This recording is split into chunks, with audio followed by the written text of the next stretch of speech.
Jasper Dennis here from Submission Radio, standing right here with Chris Clements. He just had a brutal finish over Australia's very own Vic Grujic. Chris, opening remarks, how do you feel? I feel fantastic. Just seems like it's over with so fast, right?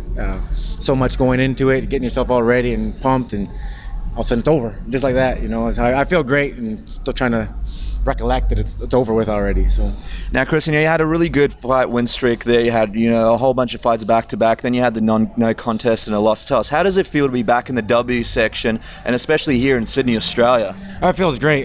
Sydney is beautiful. I'm grateful of the opportunity and the experience. This wonderful city, and but to get a W finally after two no W's in the UFC. Did you feel a lot of pressure? Did you feel a lot of pressure going into this one? I did feel a lot of pressure.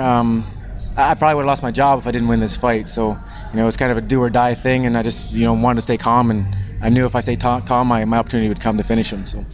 And just in terms of, the feeling of getting back in the cage, obviously your last fight was September 2013. How did you feel? Did ring rust affect you at all? Yeah, I had a hard time getting pumped up. When I got in the cage, the fight started, I was pretty slow. I remember being a little froze up there in my feet, and the first kick I threw was kind of like a half-assed kick, and he caught it, and we hit the ground, and then all of a sudden it was like the strength of him on top of me. I kind of just had to stop and remind myself of my technique and how to get out of this position and relax. And then once we got up against the fence, I knew he was wearing himself out, so I just kind of wanted to relax and gain my wits about myself, catch my breath, and just kind of ride out that storm, let him waste his energy. So I wasn't really trying to get off the fence. I was listening to him grunt and trying to hold me there and wearing himself out. So there's a lot of ring rust going on there. I didn't expect it to be, but there was.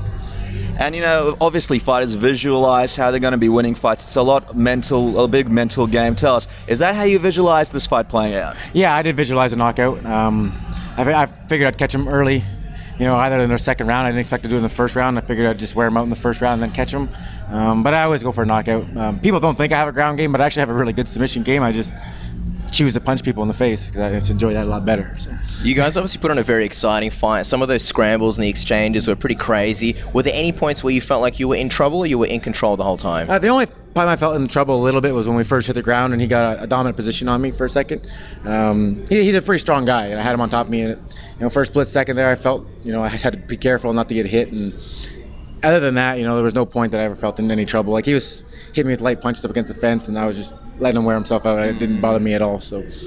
Let's now you're back in the win column. How do you feel? What do you want to do next? Is it a bit of a break till next year, or do you want to get back in there as soon as possible? I like to keep busy. Right now, I have a young baby at home, and my wife's coming back to work, and we have no family where we live. So it's kind of I have to mix my fighting in with my dad time and try and find time where I can put in a camp because I have nobody else to watch my kids, and my wife's at work. So.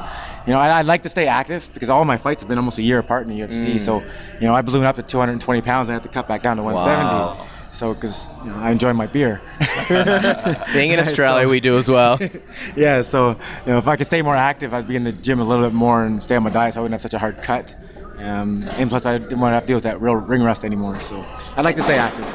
And just one more thing, in terms of obviously you said you blew up to 220 pounds. How was the weight cut? How was the dieting? Was it tougher than usual? I'm a very all or nothing type of person, so that's why I blew it up to 220 because I'm either training super hard and eating super clean, or I'm drinking beer and eating pizza, and not training hardly at all. So it's not that hard for me because I'm very disciplined. I have a really good dietitian and a good strength and conditioning coach. So I just stuck to my diet, and the weight came off. My weight cut this time was probably one of my easiest weight cuts I've ever had. So.